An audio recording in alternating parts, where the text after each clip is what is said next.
Conflict rocked the town of Zerebars as Federation forces moved in to claim the ancient village from the baffled Pakistani government that is reeling from yet another military coup. Hostilities began when Sorrento protesters demanded more of a voice in the local government and was responded to by the humanist-backed emir with muted apprehension.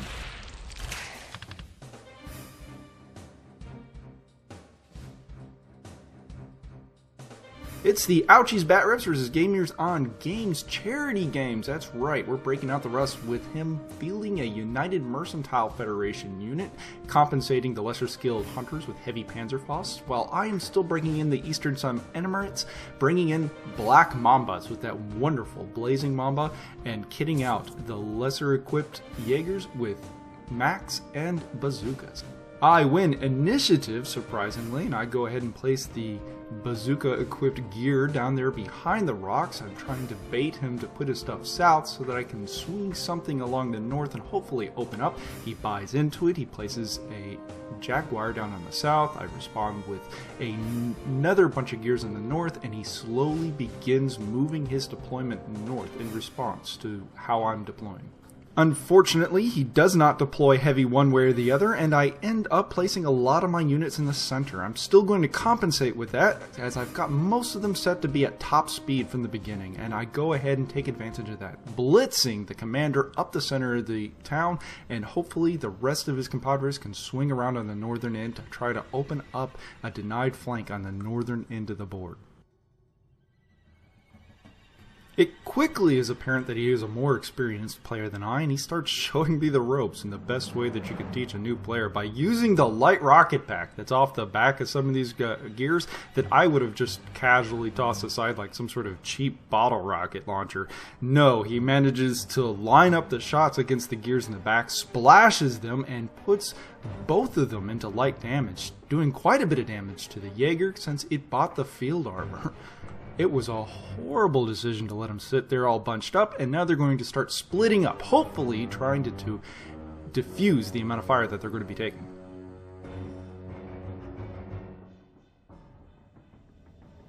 I begin pressing the denied flank on the northern end, gunning the Blazing Mamba through the open. He manages to take a lot of reaction fire at it. He takes a lot of shots long range. All of them bounce or miss because that Blazing Mamba, when it is running, is just downright fast. It's pretty hard to hit at long range, especially without the proper equipment to be able to take him down. It does not dissuade him, however, as he begins moving his units forward into the town center. Along the center of the map is his commander with that awesome Defense 5, which is going to be incredibly difficult to be able to take down through normal means.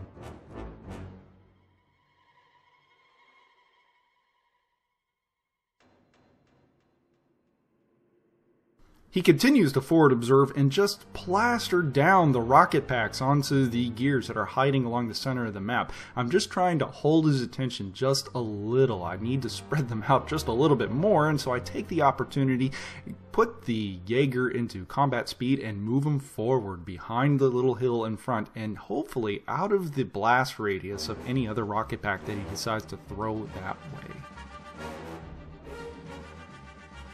The Blazing Mamba and the Jaeger manages to take a rocket off and fire it at the hunter out there at long range and manages to put it down in the light. Not bad.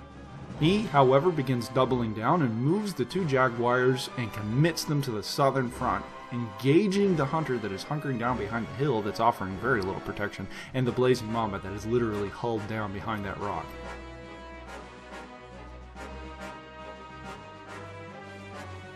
In response, I keep the commitment up towards the denied flank. I keep moving the units on the northern end as far forward as I can, and I start lighting up his commander. But those 5 defense dice is really hard to do much of anything. It's actually really frustrating. So, what else are you going to do? I start committing more firepower at him. If I can't hit him with one die, I'm going to hit him with the other guys. And as the Jaeger moves forward to hopefully challenge the leader of the UMFA, he manages to take the medium bazooka to the face, going immediately into critical. He's lucky to be alive, but he forced his hand and forced the commander into the niche between the buildings and behind the wall. And as he does, I move forward. I got that demo drone out, and I start throwing him forward, out for the commander and at the commander of the UMFA. And wouldn't you know it, nothing. Look at those dice, 6, 6, 6, 6. I mean, he just completely nailed it, and it did nothing except for apply a stun token.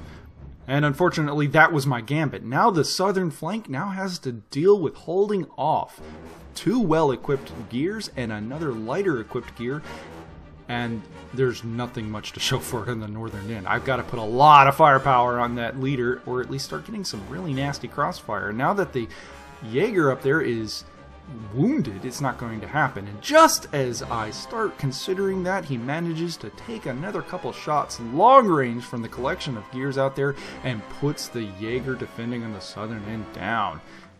Oh no.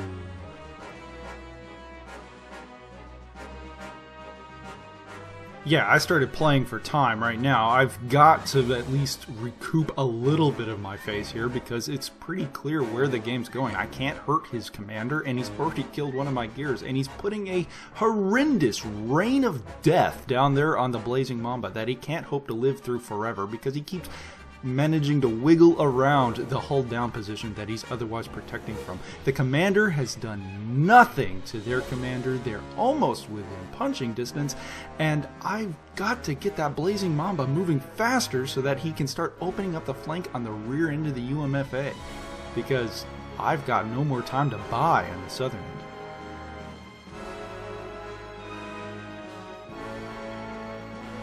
Blazing Mamba continues roller skating for great justice as he moves forward to the UMFA Jaguar that's hiding back there and opens up with that awesome Gatling laser cannon and puts him into light damage. Oh, that's so sweet. He can't hold him off. The Blazing Mamba is a much better gear at that range, and he's just playing for time on that end of the board. However, in the middle of the town, the UMFA commander gets just a little ballsy, jumps on top of the building, and starts raining grenades down on the ESE commander. The grenades deviate, manages to hit both the Jaeger and the Black Mamba, but they make their saves. They manage to do no damage to either. There's a lot of crossfire trying to put him down in the process, but we can't seem to make it come home. Those defense dice really saved him as he manages to execute quite the bravado. I have to admit, that was awesome, but it's also kind of annoying. It's like trying to shoot at Neo. I've got shots flying over him, and he's just kind of dodging them in bullet time. But what can you do? So for guess this week's mech. It's a big one. The astute among you may notice that I have stopped drinking coffee. I stopped cold turkey, and I have no regrets.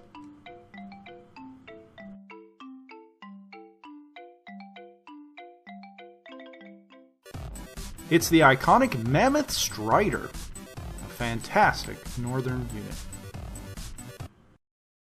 The writing is on the wall as the ESE are still struggling to try to make tick for tack and losses, but they've still got a crippled Jaeger and the Blazing Mamba that is just pinned beyond the rock. They can't quite put it down. The UMFA is putting a lot of fire down there at the hull down the Blazing Mamba, and the Blazing Mamba is just jiggling left and right, trying to make sure that it gets the most coverage that he can get. And in response, the UMFA starts moving more gears on top of the buildings, trying to get a better shot at the units down range. Specifically, they're trying to uproot the Blazing Mamba that is so far causing a lot of headaches for the northern forces. I begin reconsidering the situation, and I pull the commander back. I'm going to let him hull down, or at least hunker around the corner on the other side of the building, hoping to bait out the UMFA commander to get into some crossfire into the open city streets, and also help cover the Blazing Mamba that is desperately hammering the CO for help. Blazing Mamba on the northern end, right behind the hill, takes the initiative, moves forward, opens up with its Gatling laser cannon again, and lights up the defiant northern gear, getting a kill for the ESE and finally putting us closer to parity, 1 for 1 and damaged unit for damaged unit. Though admittedly, he has a foot up on me in terms of damage. Jaeger on the other end keeps holding his own. He is damaged, crippled, and he keeps getting pelted with grenades. And he's hoping to hold down the UMFA commander, while on the southern end, the Blazing Mamba still will not die. And he begins giving a lot of concern for the UMFA commander. So much, though, he opts not to engage it. He's trying to pick it off at range, but on the northern end, the UMFA commander hops over the side, catches the poor Jaeger flat-footed, and completely immolates him with that medium bazooka. I'm now down 2 gears to his 1. It's again, I'm fighting with 1 foot in the bucket now as with a slightly reduced force. I begin applying as much firepower as I can to the unit out in the open, double tapping him with both the Blazing Mamba and the ESE commander, and I managed to finally put down that rascally little bastard that decided to jump on top of the building. It's a sweet morale boosting victory, as now we are at parity for 2 destroyed gears, and I still have 1 damaged gear, and he doesn't have any, so he has slight heads up on me. He, however, continues to make very effective fire out of those light rocket packs, again zoning in on that Blazing Mamba that is hiding behind the hill and just peppering it full of shots. They don't manage to do much previously, but this time they managed to tag it and put him into critical, giving me a lot of concern for the guy that's about to flush out from the side of the rocks and engage it mano a mano. And as he does, I have to take the shot. I have to put him down immediately before he gets too close. And the Blazing Mamba decides to open up on him with reaction fire as he clears out into the open. He opens up, but he's crippled, and he manages not to do anything other than put the Jaguar into light damage. He returns fire. Jaguar pulls out his armament, plasters the Blazing Mamba, and puts him down, just giving him just enough damage to put him out of his misery. The crippled status did not help, and it gives the game to the UMFA. We were playing to 3 destroyed gears, which should be an obvious point in which somebody is winning or losing, and in this case, he played an excellent game and managed to outmaneuver me. So, another loss. At this point, the moment that I turn on the camera, it's almost a running joke that it is out to kill me, as everything is about to go horribly, horribly wrong. But at least this time, and it's very clear that there were some things that I could have done better, and I actually learned a lot from this one. My positioning wasn't as well as it could have been. I completely underestimated how much damage the LRP could do, and to a lesser extent, the dice were just out to kill me. I could have had that demo drone do something. It was out there to do the damage it needed to do, but no, I was fighting Keanu Reeves in a gear, and I was just set out to lose. Say Livy. Catch you next time. Wait, did we need... Oh no, your other guys are in the words of Roberto the Crazy Robot, I gotta practice the salmon! What's wrong, Greg? You scared?